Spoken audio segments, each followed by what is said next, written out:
அமலாக்கத்துறை சோதனைய பத்தி ஒரு விவாதம் நடந்துட்டு இருக்கும்போது, கம்யூனிஸ்ட்காரர் ஒருத்தர் பேசுறாரு. குஜராத்தில 100 நாள் வேலைப்பட்டத்துல கொள்ளையடிச்சுட்டாங்க. அவங்கள அவங்க கைது பண்ணியிருக்கிறாங்க. அதுபோல இங்க அது நடக்குது. இங்க அப்படியே நடக்குது. அது மாரி அந்த அரசுகள பத்தி பேசுங்க அப்படின்றாங்க. ஏங்க பிரச்சனை தமிழ்நாட்ல அமலாக்கத்துறை ஒரு டாஸ்மாக் ஊழல பதிவு பண்ணியிருக்கு. நீங்க அத பத்தி கண்டென்ட் பேசுங்கன்னா, குஜராத்துக்கு போயிடுறீங்க. மத்திய இதுக்கு பீகாருக்கு போயிடுறீங்க. உத்தரப்பிரதேசத்துக்கு போயிடுறீங்க. மகாராஷ்டிராவுக்கு போயிருங்க. ஏங்க தமிழ்நாடுக்கு பேசுங்க சார். நீங்க தமிழ்நாடுல சார் இருக்கிறீங்க. தமிழ்நாட்ல பேசுங்க சார்.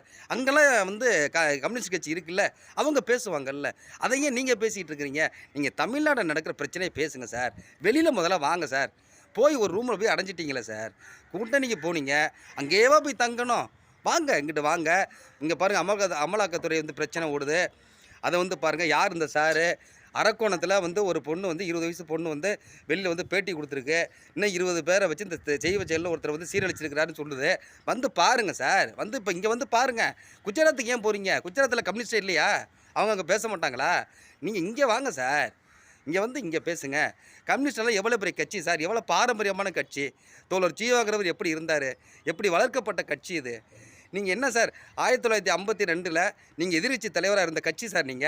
இன்னைக்கு போய் 2 சீட்டுக்கும் 4 சீட்டுக்கும் போய் கையேந்திரி கிடக்குறீங்க. வாங்க சார், களத்துக்கு வாங்க சார். களத்துல போராடுங்க. குஜராத்ல உள்ள கம்யூனிஸ்ட்காரங்க பார்த்துக்குவாங்க. சரிங்களா? தயவு செய்து வாங்க, களத்துக்கு வாங்க.